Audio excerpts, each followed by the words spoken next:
In November 2020, I released my Sony FX6 review. I called it a rather confusing camera. And the reason I did was because it was a bit of a part Sony a7S III and part FX9.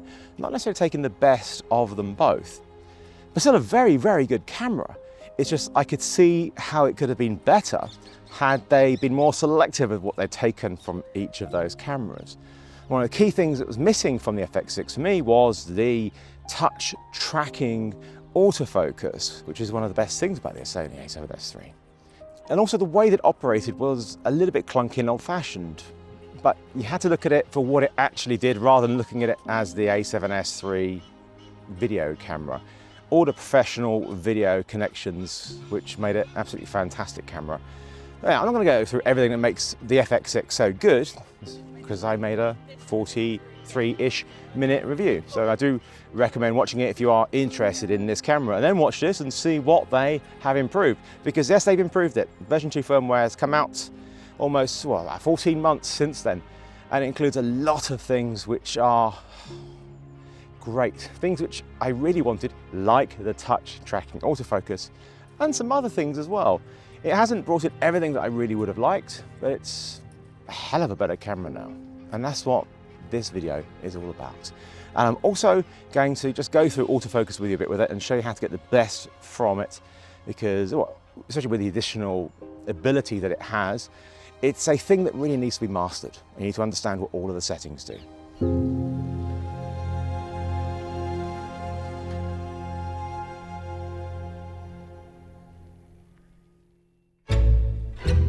I've been hoping for a firmware update for the FX6 to give it touchscreen autofocus tracking ever since I first used it. Then when the FX9 got it with its version 3 firmware, my hopes were raised and now realised. This firmware update is a big deal for this camera, not just because of that function, but with all the other things that has been added, most of which I wasn't expecting. Sony have listed 7 key things in this firmware, and 6 out of 7 of them are really useful for me. The first very welcome addition is focus breathing compensation. This was introduced with the A7 IV, and at the time of making this video, these 2 cameras are the only ones which have this much needed feature. Lens of focus breathe is something that we see very commonly with stills lenses, because it doesn't matter when you're taking photos, but it does when shooting video. And a lot of Sony's lenses, especially their newer ones, have substantial breathing. As you see, when we rack focus, it looks like there is a slight zoom. And that is because it's a stills lens. It's not designed for that. Cinema lenses don't breathe, but stills lenses do. What we can do is engage breathing compensation. So I have it in my quick menu. I'm going to turn it on, and what it does is it just crops in slightly. When we do our rack now, there is no breathing.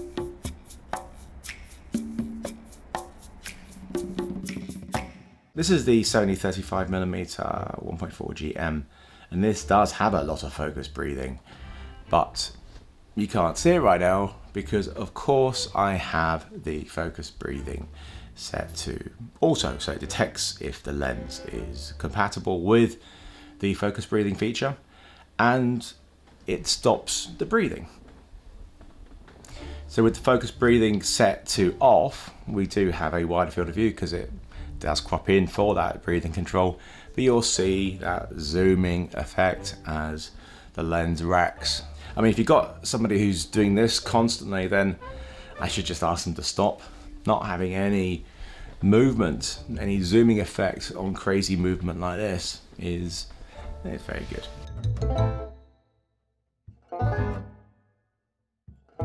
Choosing the right background for a talking head is very important. My neighbour David here has the worst culprit in this background, fairy lights.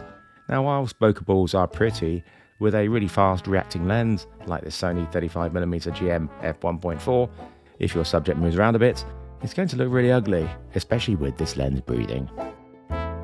With the lens breathing compensation of the FX6, it really helps a lot. And it really looks like you've tamed the fast focus motor, but you can't because the settings don't make any difference. The motor is still moving fast, but it looks way better now.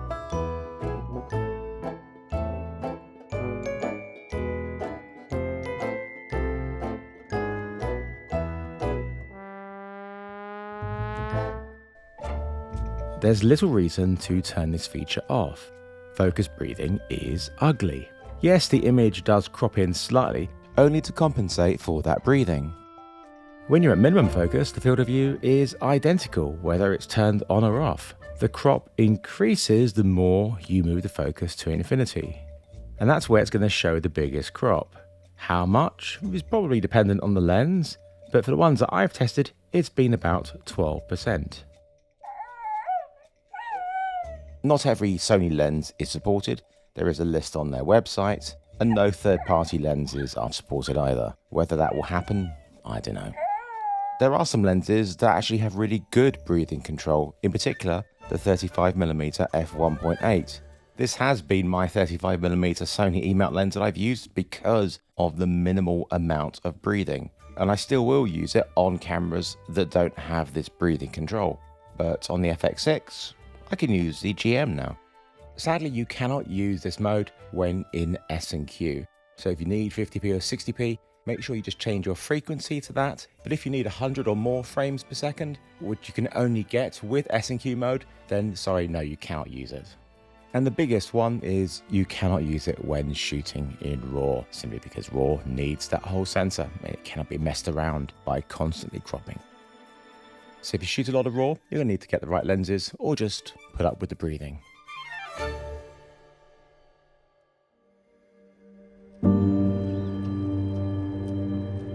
This is the Atomos Ninja 5 Plus, which I've used to mostly record the on-screen display for this review. With version 2 firmware, we can now use this and the Ninja 5 to record 4.2K 12-bit ProRes RAW up to 60p using the camera's HDMI output, just like the A7S III and FX3. Before this firmware, you could only get RAW out of the camera from the SDI, which meant either getting the Atom X SDI add-on for the Ninja 5 or getting the Atomos Shogun 7. If you're unsure of which recorder to get for recording RAW with the FX6, if you want the one with the most recording options, then the Ninja 5 Plus with the Atom X SDI add-on is the way to go, as the HDMI and SDI RAW each have their pros and cons.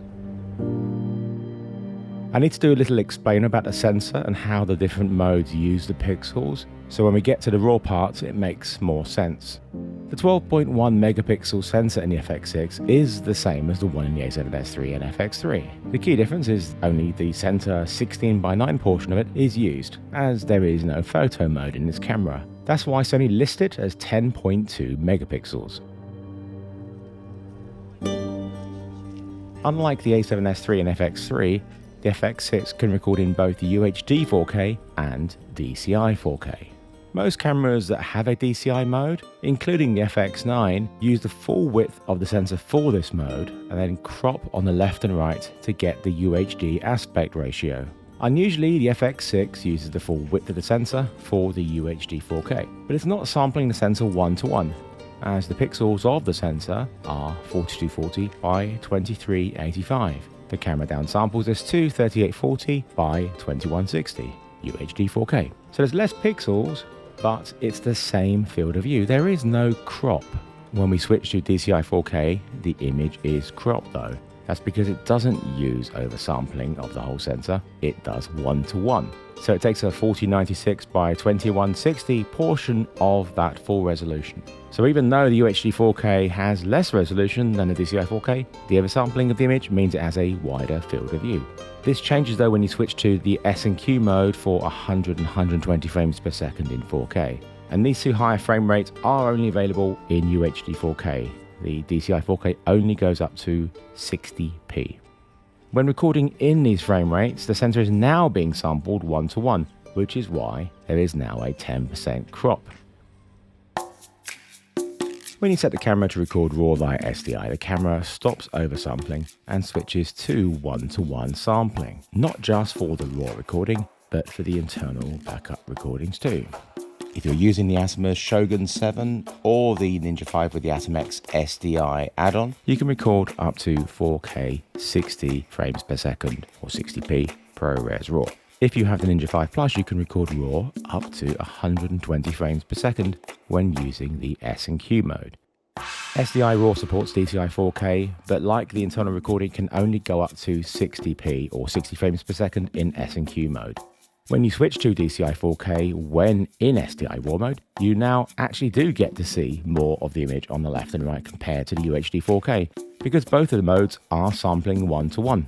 Strangely, the actual recorded resolutions for the UHD and DCI 4K RAW are slightly higher than the standard that we're used to and the internal recordings. So with the version 2 firmware, we have that ability to record RAW via HDMI now with the Ninja 5 and 5 Plus. It doesn't work with the Shogun 7, by the way. And it's locked to 4.2K 16:9. Curiously though, it records even more of the sensor than is used for that downsampling, with a slightly increased vertical and horizontal resolution. And this resolution is slightly odd because it's not quite 16:9. It's recording just a little bit too much of the vertical, so you need to take that into account if you edit in this exact resolution, as you will have a small border on the left and right when viewed on a 16:9 display. In the record section of the Ninja 5, you can set a metadata flag to cropped, which in theory is supposed to tell your editing software that the file should be cropped to 4240 by 2385, 16:9. Final Cut Pro 10 does do this, but of course Premiere still brings it in as the full resolution. You can't use S&Q when recording HDMI RAW. If you want slow motion, you need to set your base rate to 50p 60p and interpret it in post as slow motion. This is what I do normally anyway because it records audio at the same time, whereas S&Q is mute. Because HDMI RAW gives you the full field of view of the sensor and more resolution, it makes sense to record this way with the FX6. Even though you can't shoot DCI 4K in this mode because you are capturing the whole sensor at 4.2K resolution, you can simply crop to 1.9:1 DCI aspect ratio, which gives you a wider field of view and high resolution DCI 4K than you can get internally and with SDI RAW.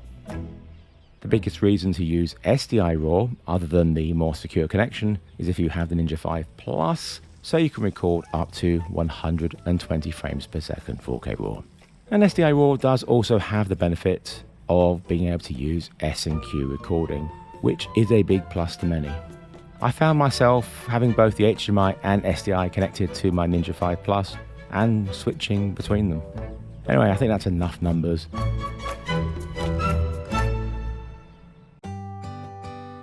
Next on the list is what Sony are calling bokeh control, which is really more like depth of field control, as bokeh is about the quality, not just the amount of shallow depth of field blur.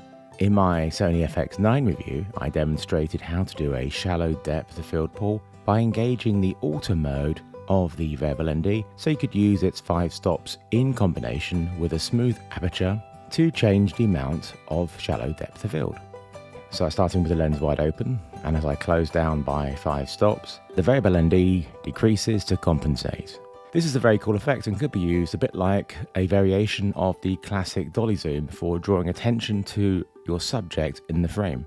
There's a version which is used in high-end productions called Cinefade and is used in that sort of way. You work hard, you play by the rules, you're a good soldier and you don't deserve it. But the reality is sometimes soldiers end up casualties.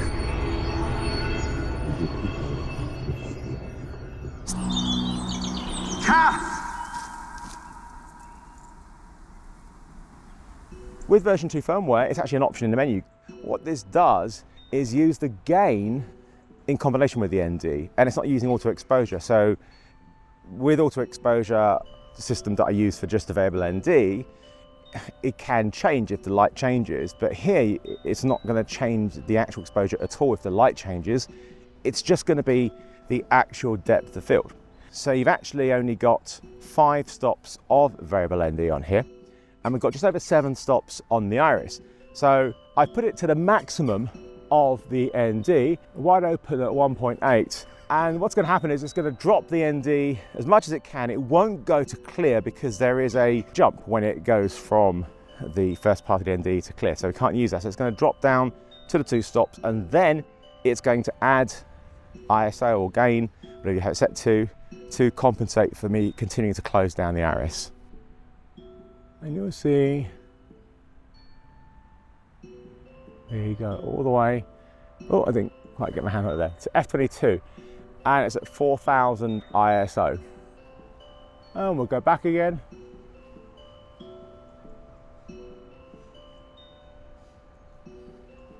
Marvelous.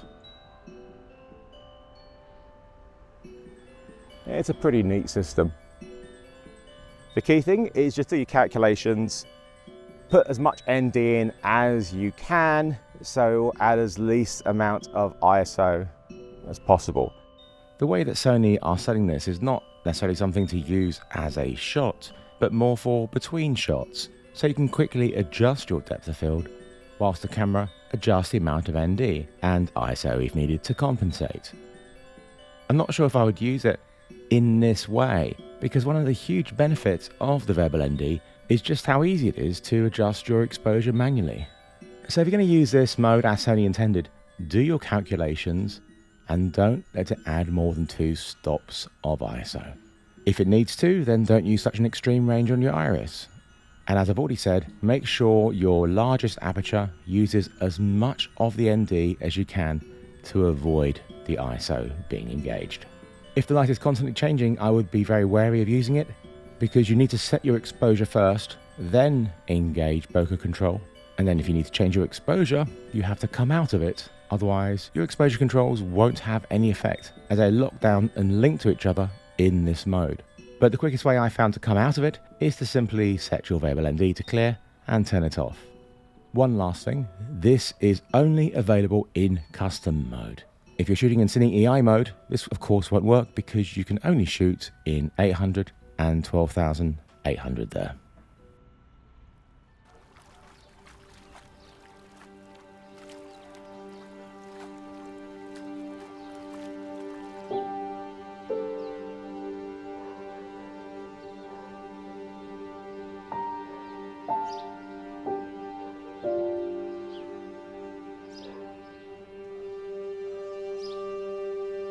There are 2 huge improvements with the FX6's autofocus in version 2 firmware. They really help when using autofocus, but also manual focus. In this section, I'm not just going to go through the changes, I'm going to give you a really solid understanding of how to get the best results. It's taken a very long time for video autofocus to get to a point where it's not just usable, it's reliable. Autofocus you can't trust is autofocus I wouldn't use.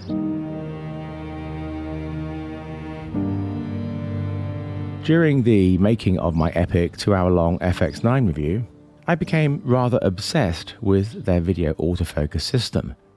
Most of my conclusions about how to use it have turned out to be not quite correct, as I have gradually discovered in the time since. In fact, it's taken until last year for me to fully understand the Sony system and how to get the best results from it.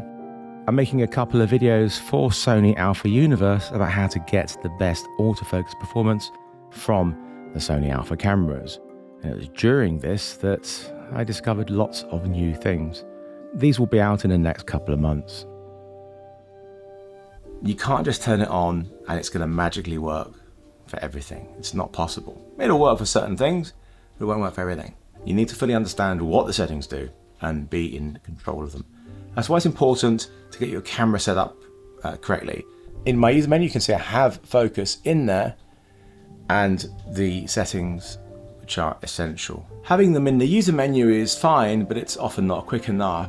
But the quickest way is to have a lot of these key things on the custom keys. Not a huge amount of keys or buttons on the FX6, but I have programmed the most important ones to certain things.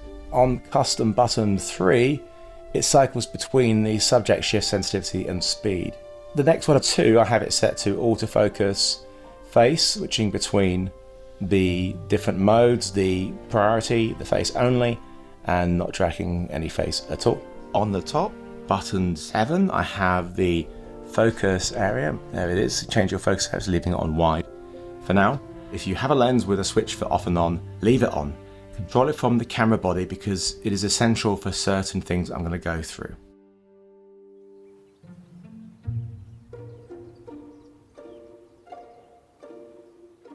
Prior to version 2 firmware, push AFS was the only way in manual focus to use autofocus to help you grab focus. This would by default be a square in the middle. With version 2 firmware, we can still use this method, But a more precise way is by going into the focus settings menu and setting the touch focus in manual to spot, not tracking, spot.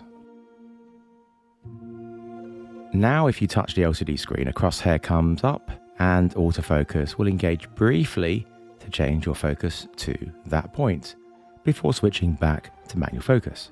This way is way more precise than the orange focus box, and it doesn't require you to press the push AF button either. The only downside is this only works via the touchscreen. If you can't use the touchscreen for whatever reason, then you'll just need to use the old system. Not only is this the best way for AFS, it's also how you use autofocus for focus racks. How smooth and natural they are is down to your focus speed setting that I've set to custom 3 button. The sensitivity has no effect here. The exact speed that you set it to will of course depend on your subjects, but also your lens, as they all have different speeds, and the frame rate you're in. For example, I'm shooting in 100 frames per second here. I needed to use a much faster speed than I would normally use. I've set it to 7 and it looks way too fast and really unnatural on the Ninja 5 recording, but the actual recorded shots look pretty much spot on. The touch focus AFS in manual focus with that crosshair is the best way to do autofocus racks and precise focus point selection.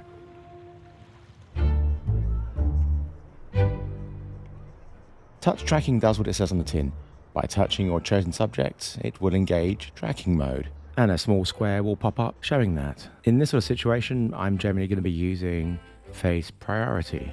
If I'm doing a shot of a person and it hasn't picked up their face, I will simply touch them, and when they get close enough, face and then eye tracking will switch over. If there are multiple faces, then the one with the white box is the one you are tracking. The others will show as grey. You will also see a yellow bar underneath your subject's box or someone else's. This is your face registration selector bar. You cannot move the bar when you're just using touch tracking, but you can still select someone else's face by just touching them on the screen. The yellow bar doesn't signify who's in focus. It's the white box that's important, as that's who it's tracking. By moving your joystick right or left, then you are cycling between any faces that it's picked up. The yellow bar will move with you, and when you're pushing the joystick, you are selecting them, and now they are the registered face. And this will make them the priority with face tracking. When you are tracking a subject and you want to disengage autofocus, for example, we're about to exit a frame and you don't want the focus to move on to the background, there are numerous ways to do this. Don't use the focus hold button on the lens or the AF/MF switch on the camera, as both of these can introduce a bit of movement to your shots. I use the push AF button. When you're in autofocus, holding this button in will switch to manual focus for as long as you're holding it. When you're in manual focus, as long as your push AF is set to AF and not single shot AF, which you can do from either the focus menu, or if you have a custom key spare, you can assign this switching function to that. When you hold it down, it turns on autofocus for as long as you are holding it. It's a really tactile way of keeping control of the autofocus. One of the most essential settings to have turned on is AF assist. By using the manual focus barrel, it can be used to override the autofocus. It also cancels any tracking.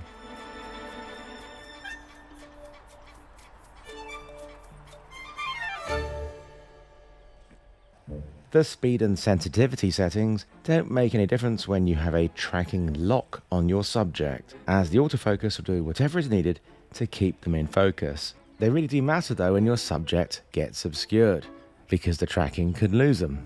If you have a high sensitivity and relatively fast speed, it will most likely go on to what has obscured them. But if you set them to the lowest settings, 1 and 1, hopefully the autofocus will stick to the position it was at, and maybe even grab your subject again when they reappear. You should also really be ready to take control if there's something which is going to really screw up your shot. Just use one of the methods that I've just shown you. I have found the stickiness of the touch tracking to be inconsistent. Sometimes it really grabs them and sometimes it doesn't. I thought it might be because I was in S-Log3. The autofocus system works by using phase detection and contrast. In log, there's not a huge amount of contrast. But in my tests, I didn't find a big difference between log and S-Cinetone. I was curious to see how the FX9 performed, as it has the same autofocus system as the FX6. But I don't have mine anymore, I sold it to get the FX6. So I asked Paul Ream, who runs the Extra Shot YouTube channel, who was also my boss at Sky News about 30 years ago, if he could do some shots for me with his FX9. With the face tracking, the FX9 was doing fine, but seemed to lose the subject quite a lot when they got closer to the camera. But that was just with the face. If it got the eye, it seemed to be perfect. This was very much similar to what I've been experiencing. True, really solid focus lock was really grabbed with the eye. The stickiness of the touch tracking seemed the same, but it's so hard to tell.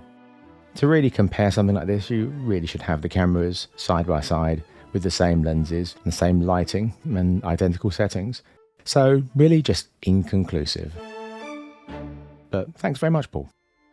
We've seen how important the speed and sensitivity settings can be with unpredictable situations, but in more controlled ones, will you be using them more?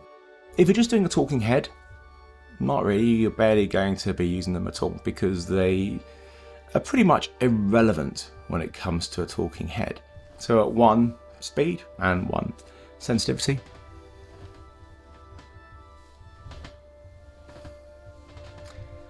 That's my sofa doing that noise, it's not me. So it makes no difference whatsoever. As with touch tracking, when it's fully grabbed the subject, the tracking will override any speed and sensitivity. There is of course a caveat to that. And when we have the white face box, you can see as I move quite quickly, it's not keeping up with me at all, is it? But, wait. Now the eye is locked on. So it's got the grey box, and now see how quickly it moved on to me. The frustrating thing is it's not consistent. Sometimes you touch subject and it is completely locked on. Other times it can take a couple of seconds to be really super locked on, and other times it really hasn't locked on. The eye tracking doesn't work for cats. I've got cats behind me. You might see occasionally a box pop up, but it doesn't work with animals. We do have animal eye autofocus, which has now started popping up in the mirrorless cameras. We have it in the A7 IV first, and then the ZV-E10 of all cameras has it now, and now the A7C. And hopefully by the time you're watching this, we've had it in the other key cameras. Interestingly, a number of occasions it did recognize Harriet as a human being. So there you go. For whatever reason, the way that it detects a face, at that point it saw her as a human face. One of the key things FX6 and FX9 has over the mirrorless cameras is the face only one, which is what I'm in right now, which means it will only autofocus when it sees a face. If it's on a face and it loses that subject, then it will just hold until it sees them again. I first used it in the FX9 and I was just amazed at how good it was. And you can register a face by pressing in on the selector. Even if other people's faces popped up and that your subject disappeared, it wouldn't focus on them. Absolutely amazing. Unfortunately, this wonderful face registration system from the FX6 and FX9 has changed. The new system is, well, it's better and it's worse. The downside to the old system with face registration was if your subject turned their back to you and started moving away, the focus would disengage and no longer track them. Needs to see a face. Sony said it's better because when you press the face registration button now, it switches to touch tracking. So if they turn, it will still track them. The problem is because it is now in tracking mode, it is susceptible to all those issues I showed you before. In the various tests that I've done over the past couple of weeks, I got about a 50% success rate. Sometimes it would revert back to face only if it lost the registered subject that was now tracking. And other times it would just go onto someone else's face or even the background. It's a shame really, as I really loved the old system. The rather strange quirk that I found with the FX9 in face only is still present in the FX6. It should not be distracted by any other faces, but what about objects? Hand came onto me. Didn't go onto her, came onto me. Doesn't track though. Right? Now, tracks my face, hand up in front. Hand. Hand. Hand. Hand. Should never go onto my hand because it is in face only. But it can. But will it? Will it do it? You can see that it is actually losing me a little bit at times. There, see there? It's just, it can still do it. And the way to minimize it is to keep those two settings down to the minimum. Hand. Hand. Hand. I don't know why it comes off me at all. It shouldn't do in face only mode. It should just stay on my face. I mean, this is a face. Those are faces, but it won't do those yet. I mean, oh, this is a face, mind you, so maybe, oh, there we go. Makes sense on this face. Hello. That's all you need for a face. This is face priority mode, and if I put my hand up and hide my face, what's going to happen? Eventually, it moves onto my hand. The right speed on this lens for this filming is, at this distance as well, the distance makes a big difference. I think it's about 3.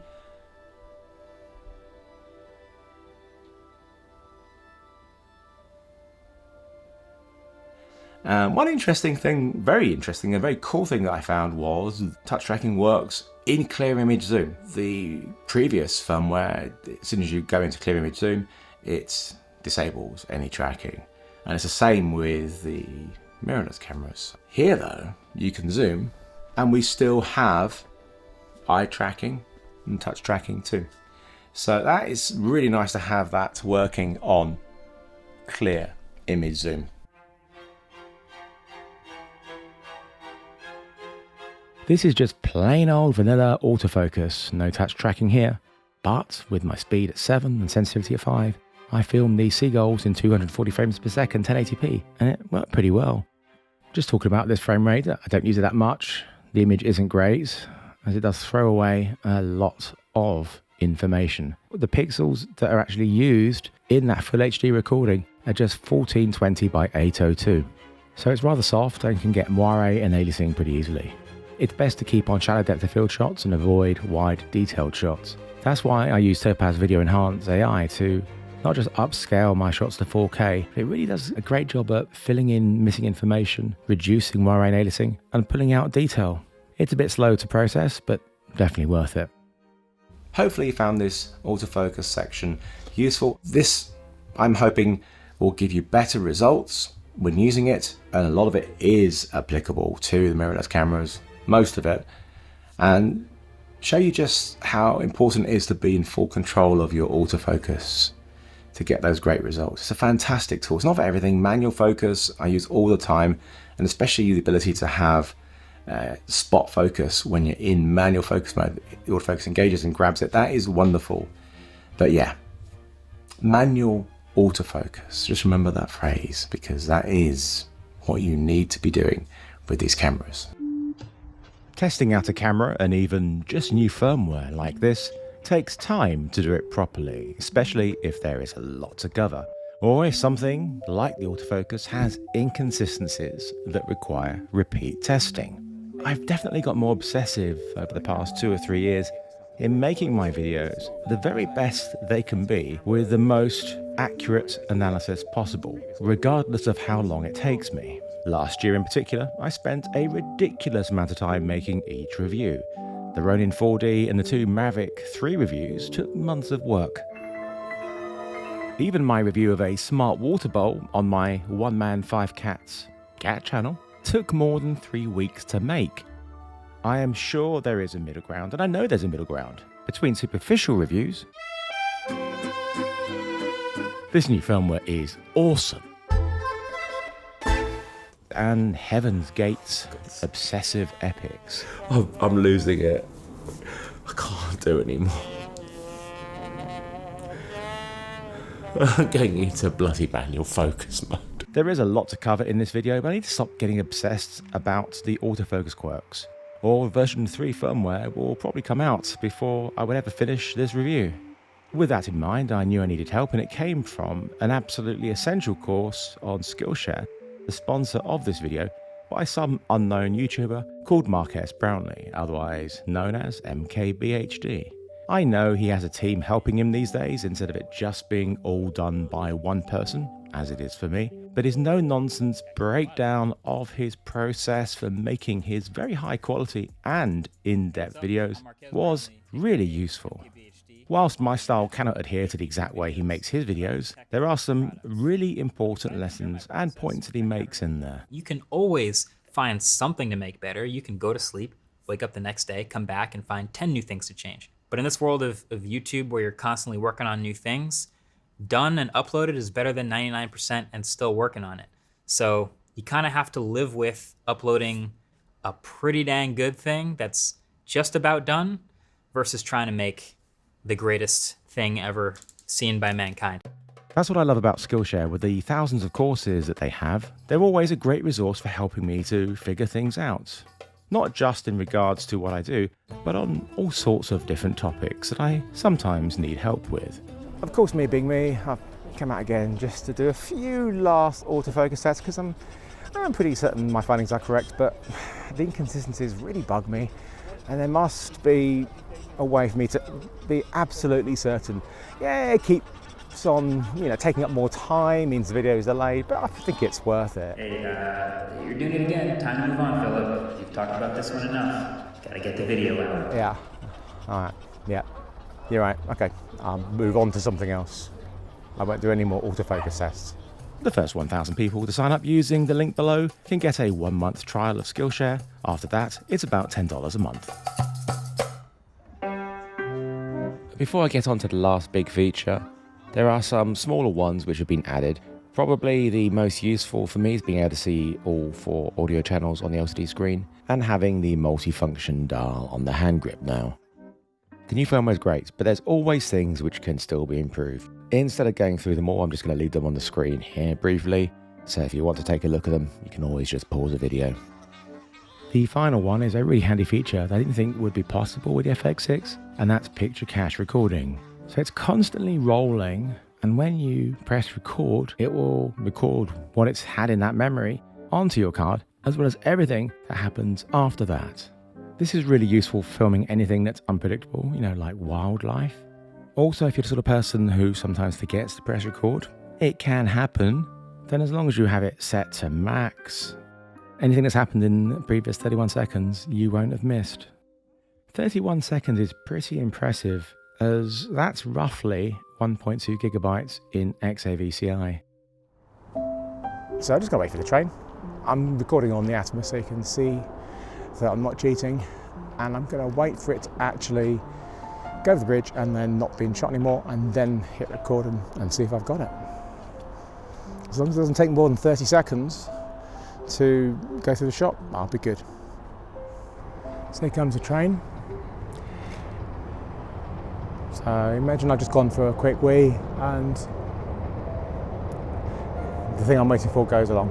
I didn't want to record the whole time, so I'm going to let it exit the frame.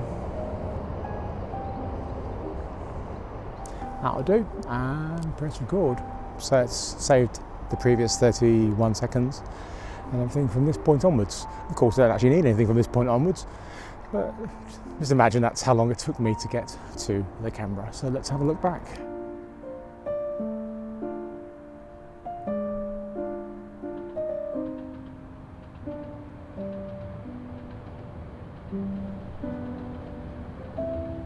Shooting with the FX6 and the version 2 firmware over the past few days has been a really pleasant experience. Normally it's a bit frustrating, especially when you're using autofocus, because you don't have the touch tracking or anything like that. Now it's so much easier to use. Yeah, it's got a few quirks, but every camera that has autofocus has quirks. But knowing how to use manual autofocus, you're going to get some really great results with the cache recording. And the other things that I've highlighted in this video, I think this is pretty much the best cinema camera that's out there, easily sub $10,000 and maybe even a bit more. I think it's a really desirable camera for many people. It's just a shame that it's very hard to get hold of. It's going to be even harder now. With version 2 firmware, I'm absolutely going to be using my FX6 a lot more now. Those things that made operating the camera a real pain for me are gone. If you look at the title of my main FX6 review, it's now no longer a confusing camera.